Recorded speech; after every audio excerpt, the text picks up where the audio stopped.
और अब इसके साथ ही नाज़रीन आगे बढ़ते हुए आपको बताएं कि चूनिया में चावल की फसल को काश्त करने से इसकी तैयारी मुकम्मल होने तक इकदाम उठाने हैं और कम अखराजात पर अच्छी पैदावार और कैसे ली जाएगी। यहाँ पर सर्विस फूड और निजी राइस कंपनी की जानिब से चावल के काश्तकारों के लिए आगाही सेमिनार का इनेकाद किया गया है कि जिसका बुनियादी मकसद SRP को अहमियत बताना, जो कि ग्लोबल चावल की काश्तकार का स्टैंडर्ड है।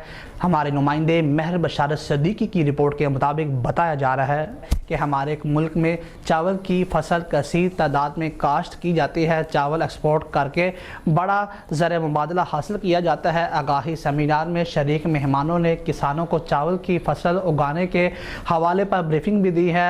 आज सर्विस फूड की जानिब से हमने एक सेमिनार का अहतमाम किया जो कि था सस्टेनेबिलिटी राइस प्लेटफॉर्म SRP के ऊपर। SRP क्या है, ये हमने किसानों को आगाही देनी है कि जो चावलों की काश्तकारी को बेहतर कैसे बनाना है, जो उसके ऊपर कॉस्ट आती है, कीमत आती है, वो कम कैसे करनी है, और जो दुनिया के अंदर हरारत बढ़ रही है चावल को उगाने की वजह से, क्योंकि ये पानी में ज़्यादा पकता है, उस हरारत को कम कैसे करना है। यहाँ पे सर्वर फूड वालों ने एक प्रोग्राम ऑर्गेनाइज करवाया है कि सस्टेनेबल राइस प्रोडक्शन के सस्टेनेबल तरीके से कैसे पैदावार की जाए। यहाँ 100-150 से ज़ायद ज़मींदारों का इकट्ठ किया गया है जो इन इलाकों से है, उनको सीड से लेकर हार्वेस्टिंग तक आगाही दी गई है। मैं मशकूर हाँ सर्वर फूड का जिन्होंने इंज का प्रोग्राम अरेंज किया तो राइस के हवाले नाल ज़मींदारां नूं ते मिलरां नूं जिहड़ा वो इनकी राइस की बेहतरी वास्ते जिहड़ा गाइड किया है, जिहड़ी टीम इन्हें बुलाई, असीं उन्हां दे मशकूर हाँ। और मुल्क की माहिरीन के मुताबिक धान की काश्त के बाइस मौसमियाती तब्दीलियाँ भी रोनमा होती हैं कि जिस पर आगाही सेमिनार में बताया गया